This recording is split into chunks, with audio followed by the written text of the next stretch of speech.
Welcome back to my 100% playthrough of Heretic on the Black Plague Possesses the Difficulty, played through the Heretic plus Hexen re-release on the Kex Engine. We're doing all levels with a 1 start, and this is E3M2, the Cesspool. Let's begin. And let's start off by grabbing all the ammunition, and then making our way out, ignoring all the enemies in that previous room to go out here. Let's fight some fire gargoyles, let's wake up some saber claws, and let's try not to get hit too much by them. So you can do a little dance hither thither to attempt to do that. You might get hit, but there are still a number of crystal vials that will make your life easier.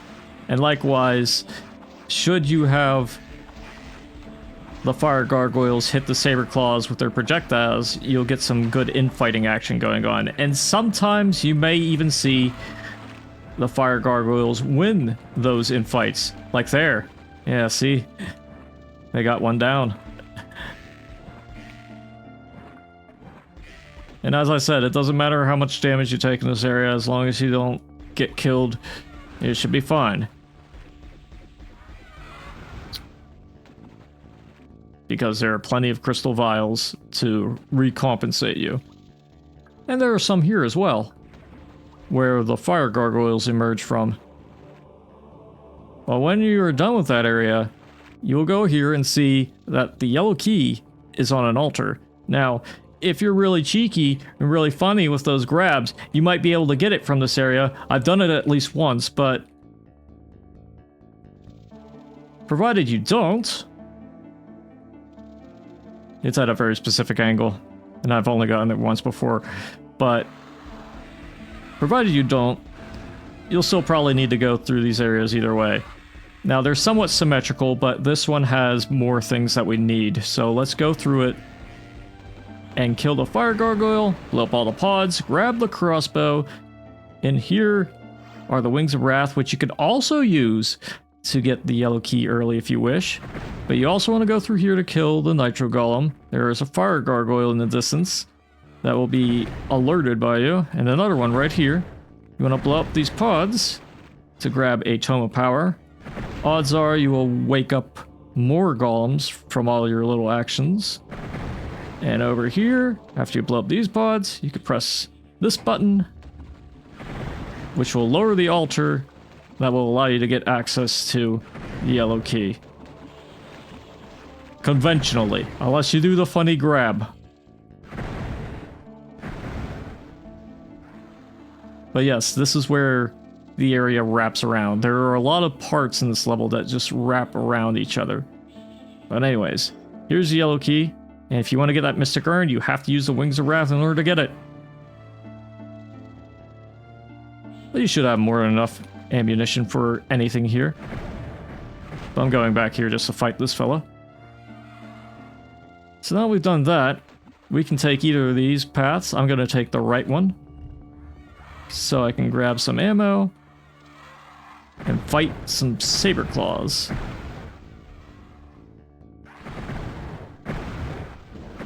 Now when you go through here, you'll encounter a were-dragon, but you can open this up to grab a bag of holding and a silver shield. Both very nice things to have. You can also wake up this were-dragon.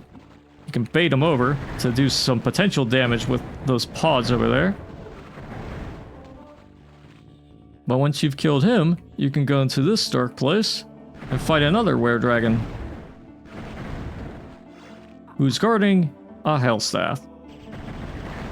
So once you get the hell staff, you can go into here, kill whichever golems left. Usually there's like 1 or 2, depending on how many you wake up in this area. And you can take the teleporter if you wish, but I'm going to ignore it for the time being so we can go into the other part of the symmetrical zone. And we're going to act like we didn't go there. So I'm not going to use the hell staff until we go through here. We grab the torch. You can use the crossbow or the elven wand on these enemies. I'm going to use the crossbow on this fire gargoyle. And yes, as you can see, the Ophidians are back. And they've got a lot to say. So let's fire our crossbow bolts at them.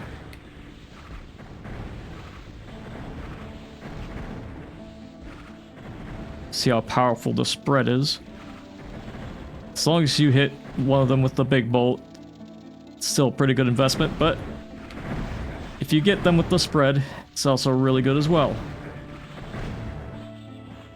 Anyways, let's finish off this fire gargoyle. There's still plenty of health and ammo to go around.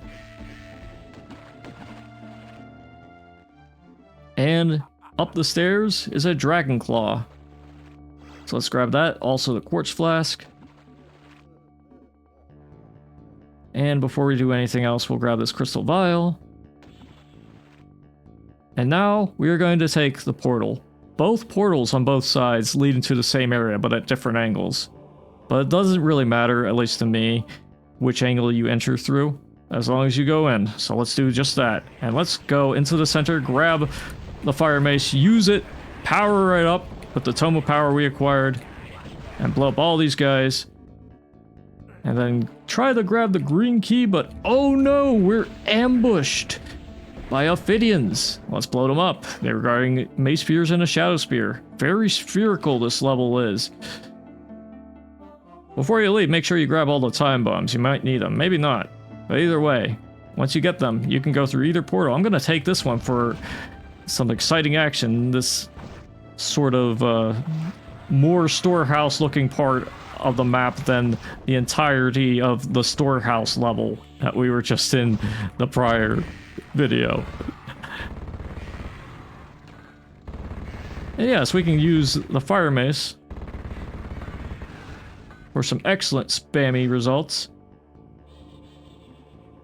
Another thing you can do while you're around here is go back to this place, because these two Ophidians we ignored, we have a primo opportunity to kill them right now.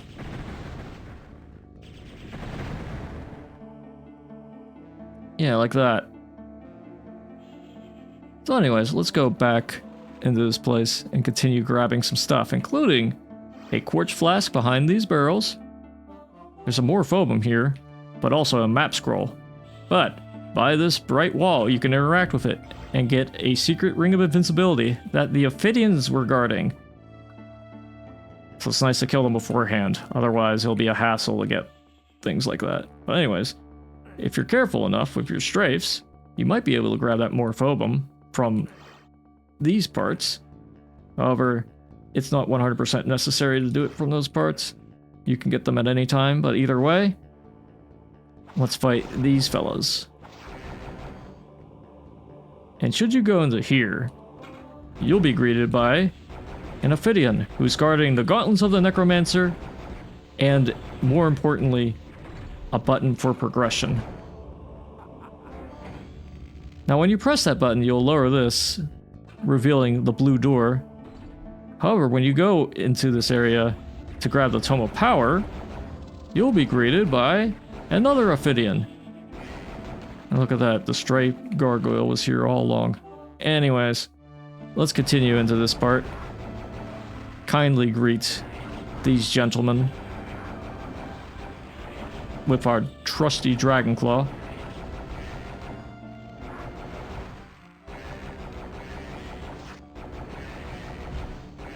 All while ignoring some of their other attacks. Anyways. Yes, there is an enchanted shield there, but I'm going to grab it a little bit later. For now, I'm just going through this area to clear it out of all the other enemies. And go through here to open this up and grab a secret phoenix rod, which was also guarded by an Ophidian. You can also likewise grab a quartz flask from this area, so make sure you do that. And also, let's blow up this disciple. Let's see if we can even do that.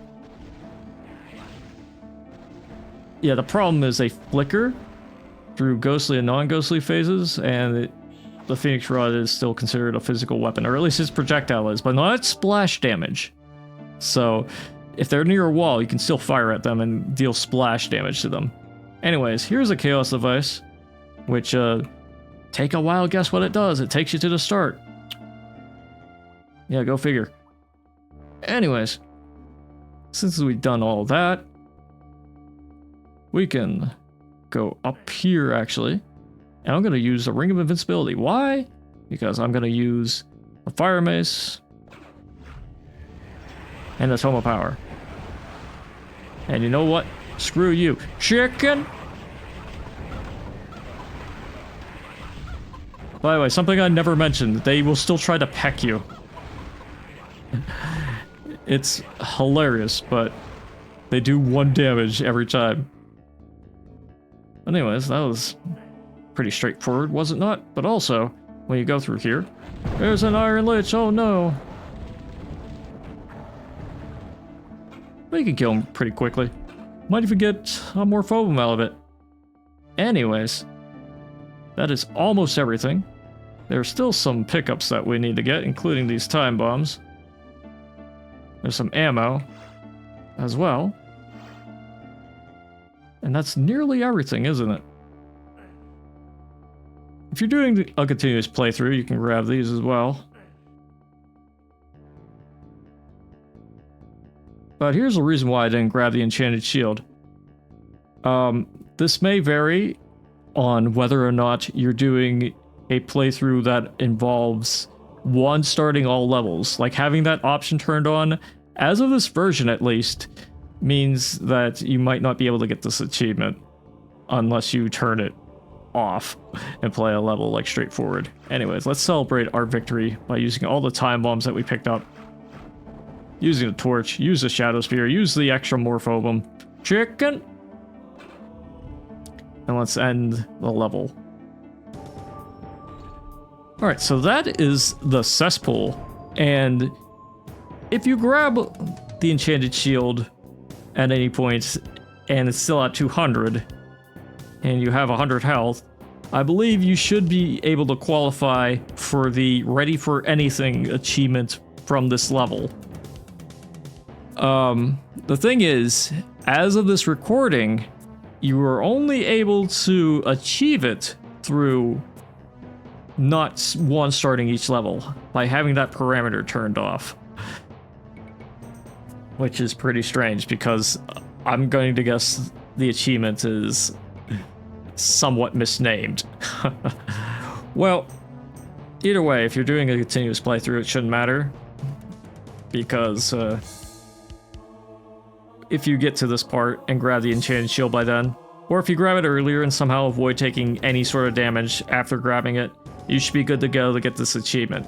Because you get all the weapons on this level. You start off with the Elven Wand and the Staff. You get the Gauntlets of the Necromancer from the area where you push the button to reveal the blue door. You get the Crossbow in the area with all the pods on the right side, at least right from the start of the level's point of view. After dealing with the Fire Gargoyles, you get the Dragon Claw on the other side. You get the Hell Staff in the one area after dealing with the Were Dragons in the dark. You get the Phoenix Rod in the secret area, and you get the Fire Mace in the center of what I believe is the titular cesspool of the map. But yeah, not a lot of things have changed gameplay-wise in this level. Sometimes you might be able to grab that yellow key rather early, but if you want to get 100% of the kills, secrets, and items, you will have to go through the area that involves you pushing the button to lower the altar. But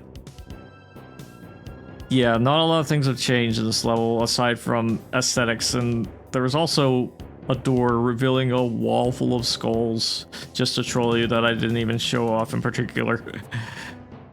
Because Night Dive likes adding those, I believe. Or maybe they were there all along. Mandela effect strikes again. Either way, we are done with this level. So stay tuned for the next video where we go into the Confluence. But until then, I'll see you when I see you, so see ya!